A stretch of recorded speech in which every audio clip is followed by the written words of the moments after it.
Okay, we're continuing with quotes from the Holy Grail of Wisdom, quotes by me, Pete Rogers. This is Boyd Packard, PhD. He was the head of the Mormon Church from 2008-2015. So first quote, in many places it is literally not safe physically for youngsters to go to school. Yeah, a lot of these public school areas, they're a danger zone. There's gangs, there's bullying, they're terrible. Public schools stink. Get your kids out of the public school if you can. He continues, there are few things more powerful than the faithful prayers of a righteous mother. Yeah, my mom was totally religious, always praying, for whatever the current problem was in the family, and she was a fantastic mom, the best person I ever met in my whole life. True doctrine understood changes attitudes and behavior. The study of the doctrines of the gospel and the teachings of the doctrine will change behavior more than the study of behavior will change behavior. Yeah, what kids should be learning in school is the Bible. You learn the Bible stories, that'll get you to behave. I went to Catholic school and to public school. Public school is a disaster. Kids are having sex in 6th and 7th grade. Girls were getting pregnant. Kids are doing drugs. There's fighting, bullying, all kinds of craziness. There's none of that in the Catholic school. Nobody's having sex. Nobody was doing drugs. Not a single one. I knew all the kids. I played on all the sports. We all knew each other, too. There was a community. In the public school, you don't know people. You just strangers passing the night in the hallways. Okay, Boyd Packard continues. The Latter-day Saints, same thing as Mormons, Latter-day Saints, are not obedient because we are blind. We are obedient because we can see. Yeah, Christianity makes things better for everybody. Be nice, forgive each other, give each other the benefit of the doubt. That what you do to the least of my brother and you're doing to me. All that stuff gets people to be nice. Freedom is not a self-preserving gift. It has to be earned and protected. We are able to feel and learn very quickly through music, through art, through poetry, some spiritual things which we would otherwise learn very slowly. Okay, that's Boyd Packard, the Mormon guy there. Let's go to the next one here. We're going to do Vance Packard. Now, Vance Packard was an American journalist, and he wrote a real famous book called Hidden Persuaders about advertising, for example. And he wrote about a bunch of other things, too. He was a journalist. Okay, so here's one of his quotes. The common characteristic of a police state is intimidation by surveillance. Citizens know that they are being watched. Okay? He says, The Hidden Persuaders, that was the title of his book on advertising. The difference between a top-flight creative advertising man and a hack is his ability to express powerful meanings indirectly. Advertising is persuasion, and persuasion is an art, not a science. To be able to lead others, a man must be willing to go forward alone. Innovation is the central issue in economic prosperity. So there's a couple quotes bundled in there. You have to allow innovation. If you're going to allow innovation, you have to allow creative men. But creative men are not welcome. Okay, creative men are the kind of men that modern liberalism, human resources hate. Okay, look at me. I'm a creative genius. I'm not allowed anywhere. I'm not allowed to speak in the medical school universities. There's all these minority organizations are fake. I offered to teach study skills for free at hundreds of them. Not a single one ever wanted me to speak at them. I sent letters to lots and lots of public schools, to the principals. Not a single one wanted me to teach study skills. The goal of these minority organizations, the goal of these public schools is not to help the students. It is to control them and to brainwash them. Okay, let's go to the next speaker. Ignacy Jan Paderewski. He was a magnificent, celebrated Polish pianist and a philanthropist, and he, of course, was magnificent at playing Chopin.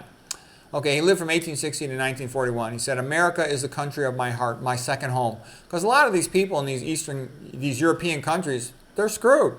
Poland has Germany on one side, Austria next to them, and then Russia on the other side, kicking their butts, stealing from them all the time. My father's from Ireland. They had... England always beating them up and robbing them, all right? And, my mother's from Puerto Rico. The United States went into Puerto Rico, and if a Puerto Rican was carrying a Puerto Rican flag, they would shoot him, okay? So America was not that nice to Puerto Rico back in the early days. They're still not that nice, but that's another story for another day. Okay, and he says, when one is an artist, what else can he be? It's fun to be creative at something. I love writing books. I wish I could. I wish I had a sponsor so I could just write books. Conventional medicine, I'm grateful they have a job, it pays the bills, but it's like busy work, okay? Writing books about figuring out new causes of disease and how to treat them, prevent them, that's fun. Anyways, all right, let us continue. He says, before I was a genius, I was a drudge. Yeah, meaning that you got to be a total workaholic. All these people that reach, the top level of academic achievement and stuff, they're maniacs. You can't be a normal person and be the best in the world at something. That's not going to happen. You have to be a total workaholic. Okay, now he talks about Chopin. He says Chopin was an invalid, but his music was volcanic. Chopin had, I don't even know for sure. It's not clear from what I read about him if it was tuberculosis or cystic fibrosis. Okay, but he was sick, and he died sooner than he should have. Okay, he said, the Polish person listening to Chopin listens to the voice of his whole people. Chopin's magnificent. All his nocturnes and his polonaise and all his other stuff is superb.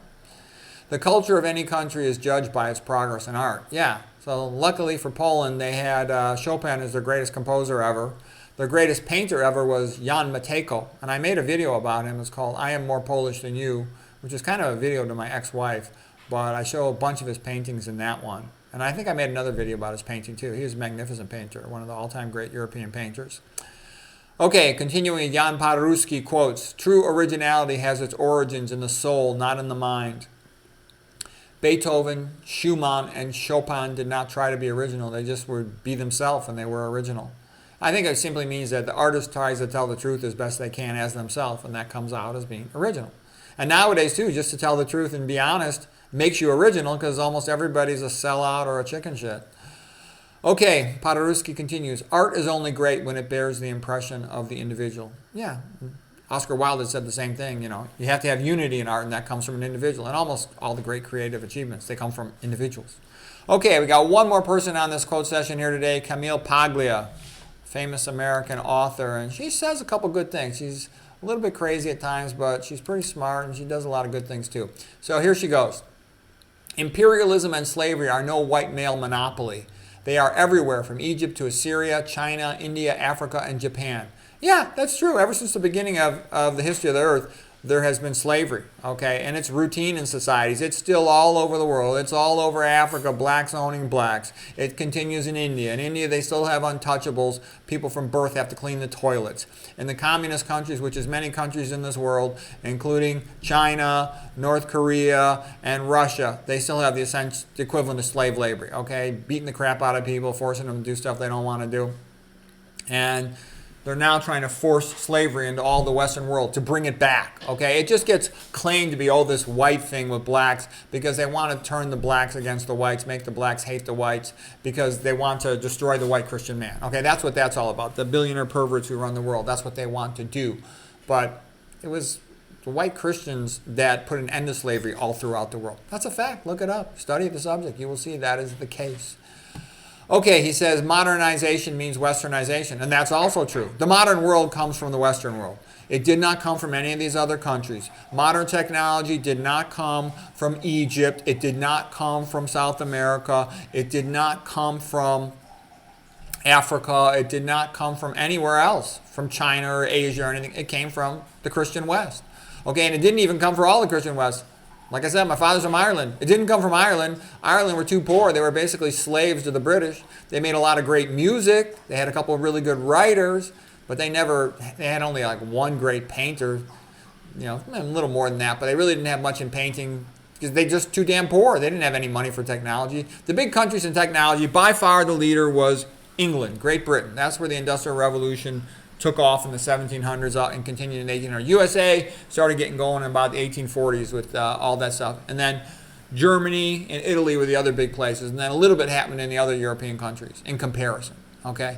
But next to nothing happened in these other places. They wouldn't allow it to happen. The Mandarins, they had a great sailor. They could have been the Columbus of China, Cheng Ho, and they kicked his ass and destroyed his boats. Okay? They wouldn't let him develop paper. Okay, and other things. That's what happens in all these other countries. They're run by tyrants who just kick everybody's butt, don't let them do anything. Okay, Camille Paglia continues. She said,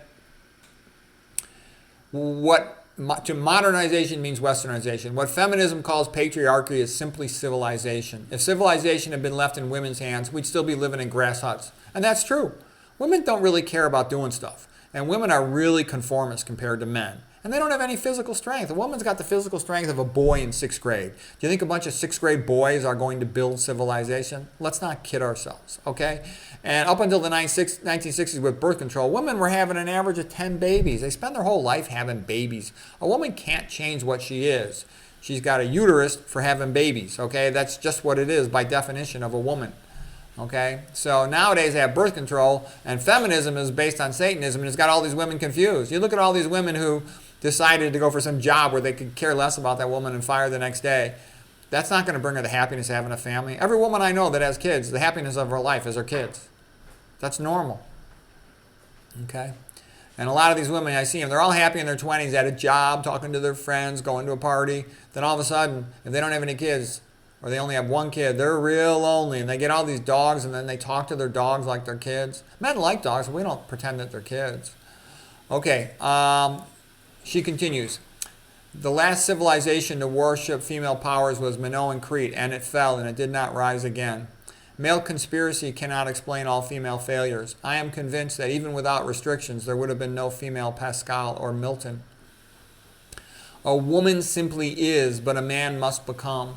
I had a conversation with my beautiful ex-wife when I was preparing a lecture early in my career. I was trying to make it really good. I was doing all these things to add to my presentation. She's like, why do you spend so much time in your stupid presentation? Nobody cares about your stupid presentation, okay? You're such a typical man, always trying to show off and be a big shot. She says, a woman doesn't care about showing off. A woman just wants to survive. You know, medicine is bullshit. It's just selling hot dogs. You sell more hot dogs, you make more money.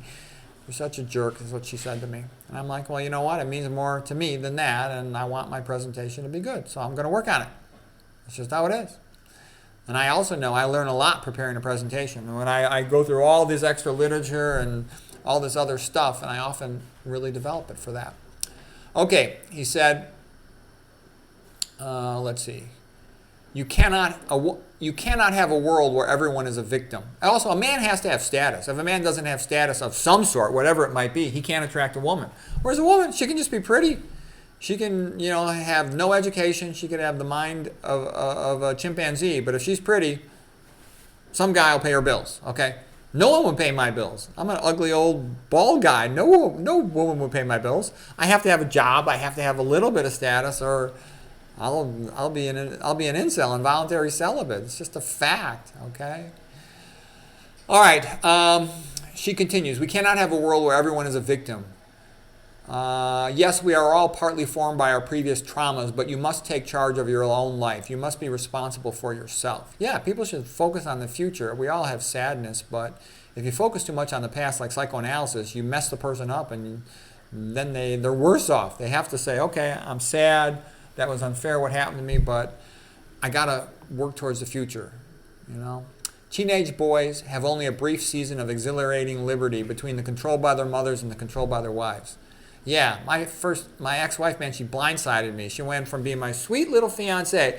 She got the ring on her finger, and all of a sudden, she was like my taskmaster, okay? They say during the wedding ceremony, the woman gets a ring on her finger, the man gets one in his nose. Okay, Camille Paglia continues. She says, teaching is a performance art. Now here's the big one. By midlife and early old age, women are in total control of their marriages. Yeah, I was kind of amazed at how good my wife was at controlling me. I'm like, well, it's because they control when you make the two-back piece. The guy wants it more than she does. They also control, if there's a divorce, she comes out of it way better than the guy, so she can threaten divorce. And the guy, you know, he's in a bad spot with divorce, and he knows it. So it gives her a lot of power that she doesn't deserve. As a matter of fact, the man marries the woman because he loves her and he wants her in his bed and stuff like that. She marries the man because she wants him to be competent and to provide for her. So typically the man is smarter than the woman. Not always, but most of the time. So what I'm basically saying, marriage, by giving all the power to the woman, puts the stupid person in charge of the smart person. And if you think I'm joking, I can assure you, I've seen so many marital disasters for that reason. Anyways, she continues, men have sacrificed and crippled themselves physically and emotionally to feed, house, and protect women and children. But none of their achievement is registered in feminist rhetoric, which portrays men as oppressors and callous exploiters. Yeah, they keep on bad-mouthing men, and it's all part of this gaslighting of the left to destroy Western society and the family and the normal human roles. And it's gotten to the point where now you see endless videos on YouTube of all these women. How come men don't want to date me? How come men don't want to go out with me? How come I can't find a husband? And it's because you've been so bad to men for so long, and the divorce system is so bad to men that a lot of men, they'd rather be single. They don't want to get married. They don't even want to have a girlfriend. It's like, fine, I don't need it. I don't need it. he really lowered the value of woman, and then making women promiscuous. A promiscuous woman is of zero value to a man. He wants proof of paternity, and if she's promiscuous, then he'll never have it, so she's worthless to him. It's just a fact. So all that old-fashioned stuff, there's truth in it. He has to feel it's worth it to sacrifice, because when a guy gets involved with a woman, to a large extent, he sacrifices himself for the woman. He's willing to work for her, provide for her, do all kinds of stuff he doesn't want to do for her sake. We don't need much as a man. Look at myself as a man. All I do is read a couple books. I hate traveling. I've been on a plane once in the last 28 years. Okay? Whereas my wife, she would go on vacation 5 times a year or more. I hate traveling. Women love traveling because they like to show off. They like a picture. Oh, here's me in Europe. Here's me at the restaurant. Here's me here. Aren't you lucky to be my friend? All the fun things I do. Whereas the guy's like, I don't care about that. I'm happy if I have a book to read for the day, a project to work on. I don't want anything. I don't need to go to the water park. I don't need to go anywhere. I'm perfectly happy to sit in a room with a book. Okay. Whereas a woman, she wants to travel. She wants a good story for her girlfriends when she goes back to work on Monday. Guy doesn't care. Okay. All right. Camille Paglia continues. Academic Marxists with their elitist sense of superiority to popular taste are the biggest snobs in America. And then here's another good one. The venerable emeritus professors still at Yale when I entered graduate school in the 1960s may have been reserved puritanical wasps, but they were men of honor who had given their lives to scholarship. Today in elite schools, honor and ethics are gone. That is true. They've destroyed the university system. They've destroyed the grade school and high school system. The public school system is a disaster. And they have all these rules that must be followed once they take any money for whatever purpose. Then everything has to follow all these rules which destroy the place, destroy meritocracy, turn it into a crap hole. And that's why college professors on most subjects are essentially worthless. It's just a fact. Okay, the number one problem in academia today is not ignorant students, but ignorant professors. For example, in art, an art history professor in a university has to pretend that some fat female fertility goddess is real art, like Michelangelo. They then pretend that modern art is the same thing as the Renaissance painters and the Belle Epoque painters. It's nonsense. It's stupid. That's why I said I wrote art books, and my art books are better than the college professor art books because I show the great paintings. I don't show any fake crap. Okay, Camille Paglia continues. A society that forgets art risks losing its soul. Yeah, if you don't have art, then you're like more primitive than a caveman. Okay, the caveman had art. Okay, so modern culture that doesn't paint. What the heck is wrong with you people? Okay, when the gods are toppled, new ones will soon be invented. All right, that's quotes from Camille Paglia. I hope you found that interesting.